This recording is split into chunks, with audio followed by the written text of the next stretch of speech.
श्रीमद भागवत महापुराणम स्कंद 3 अध्याय 19 हिरण्यक्ष वध.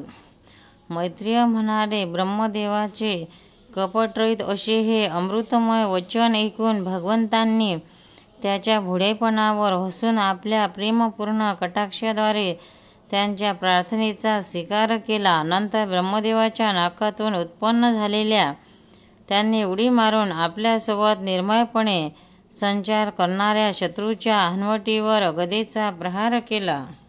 पण हिरण्याक्षाच्या गदेला भिडून तो गदा भगवंताच्या हातून निसटला आणि भिरभिरत जमिनीवर आदळून शोभू लागला.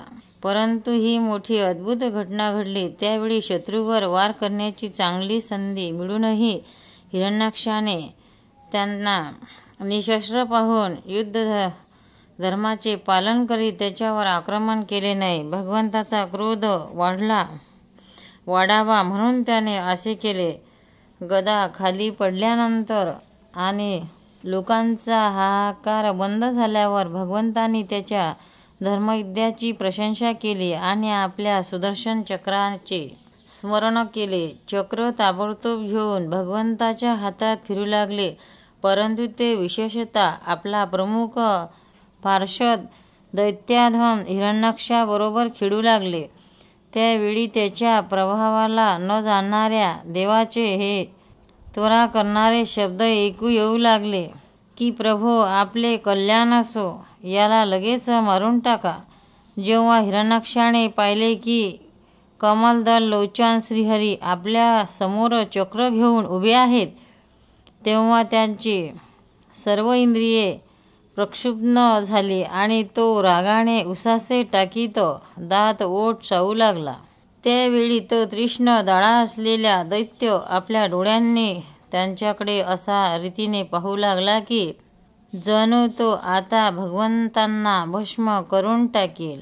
उसळी मारून असे, आता तू वाचणार नाहीस, अशी गर्जना करीत श्रीहरीवर त्याने गदेने प्रहार केला. हे साधो यज्ञमूर्ती श्री वराह भगवंतांनी शत्रूच्या देखत साहसपणे आपल्या डाव्या पायाने ती वायुवेगाने येणारी गदा पृथ्वीवर आदळली आणि ते त्याला म्हणाले, अरे दैत्या, तू मला जिंकून इच्छितोस ना? मग उचल ते शस्त्र आणि कर पुन्हा एकदा वार.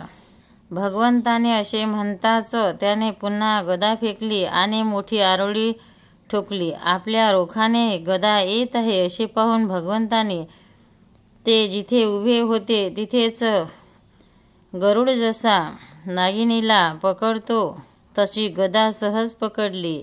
आपले शौर्य अशा प्रकारे व्यर्थ झालेले पाहून त्या महादैत्याचा गर्व नाहीसा झाला आणि त्याचे तेज नष्ट झाले. भगवंतांनी देऊ करूनही त्याने गदा घेणे पसंत केले नाही. परंतु ज्याप्रमाणे एखाद्या ब्राह्मणावर जारण मारणादी प्रयोगाचा निष्फळ प्रयत्न करावा, त्याप्रमाणे त्याने श्री यज्ञ पुरुषावर प्रहार करण्यासाठी एक प्रज्वलित अशीसारखा तळपता त्रिशूळ हातात घेतला. महाबली हिरण्याक्षाने अत्यंत वेगाने सोडलेले ते त्रिशूळ आकाशात मोठ्या तेजाने चमकू लागला. तेव्हा भगवंतांनी आपल्या तीक्ष्ण धारेच्या चक्राने तो इंद्राने गरुडाचा पंख तोडावा तसा तोडला. भगवंताच्या चक्राने आपल्या त्रिशूळाचे असंख्य तुकडे झालेले पाहून त्याला फार राग आला. त्याने जवळ जाऊन त्यांच्यावर श्रीवत्सचिन्ह शोधून दिसले. त्या भगवंताच्या विशाल वक्षस्थळावर एक जोरात ठोसा मारला आणि मोठ्याने गर्जना करून तो अंतर्धान पावला. विदुरा, ज्याप्रमाणे फुलांच्या माळेच्या माराने हत्तीवर काहीही परिणाम होत नाही, त्याप्रमाणे त्याने या प्रकारे मारलेल्या ठोशाने भगवान आदिवराह जराही ढळले नाहीत. तेव्हा त्या महामायावी दैत्याने मायापती श्रीहरीवर अनेक प्रकारचे मायावी कृत्याचा प्रयोग करणे सुरू केले. त्यावेळी सर्व प्रजा भयभीत झाली आणि तिला असे वाटू लागले की आता जगात प्रलयकार होणार. प्रचंड वारे वाहू लागले आणि धुळीमुळे सगळीकडे अंधार पसरला. सगळीकडून दगडांचा असा मारा होऊ लागला जणू गोफणीने दगड फेकले जात आहेत. विजा चमकू लागल्या आणि त्याच्या कडकडाट बरोबर मेघ दाटून आल्याचे आकाशही सूर्य, चंद्र इत्यादी ग्रह तारे झाकल्या गेले. पाठोपाठ आकाशातून अखंडितपणे पू, केस, रक्त, विष्ठा, मृत आणि हाडे यांचा वर्षाव होऊ लागला. हे विदुरा, हरतरीच्या शास्त्रांचा वर्षाव करणारे मोठमोठे पहाड दिसू लागले. केस मोकळे सोडलेल्या आणि हातात त्रिशूळ घेतलेल्या नग्न राक्षसांनी दिसू लागल्या. पुष्कळशे पायदळ, घोडेस्वार, रथी आणि हत्तीवर चढलेल्या सैनिकासह आततायी यक्ष राक्षसांचा मारा असा अत्यंत क्रूर आणि हिंसक आरडाओरडा ऐकू येऊ लागला. अशा प्रकारे प्रगट झालेल्या त्या आसुरी माया जलाचा नाश करण्यासाठी यज्ञमूर्ती भगवान वराहांनी आपले प्रिय सुदर्शन चक्र सोडले. त्यावेळी आपल्याला पतीच्या कथनाचे स्मरण होऊन दितीच्या हृदयाचा थरकाप होऊ लागला आणि तिच्या रणातून रक्त वाहू लागले.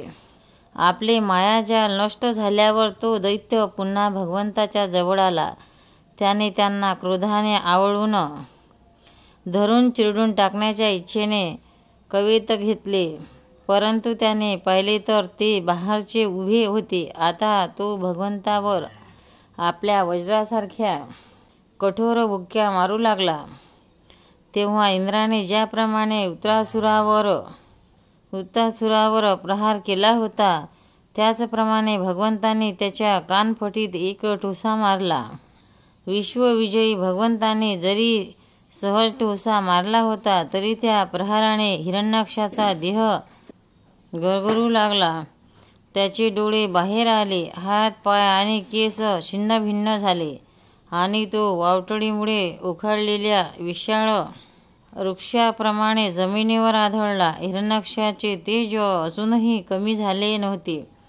त्या भयानक दाढा असलेल्या दैत्याला दात ओठ चाबीत पृथ्वीवर पडलेला पाहून तेथे युद्ध पाहण्यासाठी आलेले ब्रह्मदेव इत्यादी देव त्यांची प्रशंसा करीत म्हणू लागले की अहो, असे मरण कोणाला प्राप्त होते? आपल्या मिथ्या लिंग शरीरापासूनच सुटण्यासाठी योगीजन समाधी योगाच्या द्वारा त्यांचे ध्यान करतात. त्यांच्याच चरणाच्या प्रहाराने घायाळ झालेल्या या दैत्यराजाने त्याचेच मुखकमल पाहत पाहत आपल्या शरीराचा त्याग केला. हिरण्याक्ष आणि हिरण्यकश्यपू हे दोघे भगवंताचे पार्षद आहेत. त्यांना शापामुळे ही अधोगती प्राप्त झाली आहे. आता काही जन्मातच ते पुन्हा आपल्या स्थानावर परत जातील. देव म्हणू लागले, प्रभू, आपल्याला वारंवार नमस्कार असो. आपण संपूर्ण यज्ञाचा विस्तार करणारे आहात. तसेच जगाच्या अस्तित्वासाठी शुद्ध सत्वमय असे मंगल शरीर धारण करीत आहात. जगाला कष्ट देणारा हा दुष्ट दैत्य मारला गेला की ही मोठी आनंदाची गोष्ट झाली. आता आपल्या चरणांच्या भक्ताच्या प्रभावाने आम्हालाही सुख मिळाले. मैत्रेय म्हणाले, अशा प्रकारे महापराक्रमी हिरण्याक्षाचा वध करून ब्रह्मादी देवतांनी स्तुती केलेली भगवान आदिवराह आपल्या अखंड आनंदमय धामाकडे परतले. मित्रा विदुरा, भगवंतांनी अवतार घेऊन भीषण संग्रामात खेळणे मोडणे तसाच महापराक्रमी हिरण्याक्षकाचा वध केला. हे सर्व चरित्र मी गुरुमुखातून जसे ऐकले तसे तुला सांगितले. सूत म्हणाले, शौनिक महोदय, मैत्रेयाच्या मुखातून भगवंताची ही कथा ऐकून परम भगवद्भक्त विदुराला फार आनंद झाला.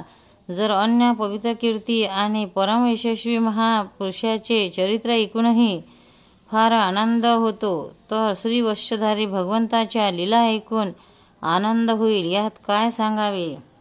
ज्यावेळी मगरीने पकडल्यानंतर गजेंद्र प्रभूच्या चरणाचे ध्यान करू लागला आणि त्याच्या हत्तीने दुःखाने आक्रोश करू लागल्या, त्याच वेळी त्यांनी त्या सर्वांना तात्काळ दुःखातून सोडवले. तसेच जे सर्व बाजूने निराश होऊन आपल्याला शरण आलेले सरळ हृदय भक्तांवर सहजपणे प्रसन्न होतात. परंतु दुष्टांना मात्र अत्यंत दुराख्य आहेत. त्या प्रभूच्या उपकारांना जाणणारा कोणता पुरुष त्यांची भक्ती करणार नाही. शौनिकादी ऋषींनो, कार्यासाठी वराहरूप धारण करणाऱ्या श्रीहरीची हिरण्यक्ष वधाची परम अद्भुत लीला जो पुरुष ऐकतो, गातो आणि तिला अनुमोदन देतो, तो ब्रह्महत्येसारख्या घोर पापातूनही सहज सुटून जातो. हे चरित्र अत्यंत पुण्यपद, परम पवित्र धन व यशाची प्राप्ती करून देणारे, आयुष्यवर्धक आणि कामनाची पूर्ती करणारे, युद्धात प्राप्त आणि इंद्रियांची शक्ती वाढवणारे आहेत. जे लोक हे चरित्र ऐकतात त्यांना अंती श्री भगवंताचा आश्रय प्राप्त होतो. अध्याय 19 समाप्त. गोपाल कृष्ण भगवान की जय. भक्तांनो, व्हिडिओ आवडल्यास व्हिडिओला लाईक करा, शेअर करा, सबस्क्राईब करा. तसेच बाजूला असलेल्या बेलवर क्लिक करा, म्हणजे याच्यापुढील सर्व व्हिडिओ तुम्हाला सर्वात आधी मिळत जातील. जय श्री कृष्ण.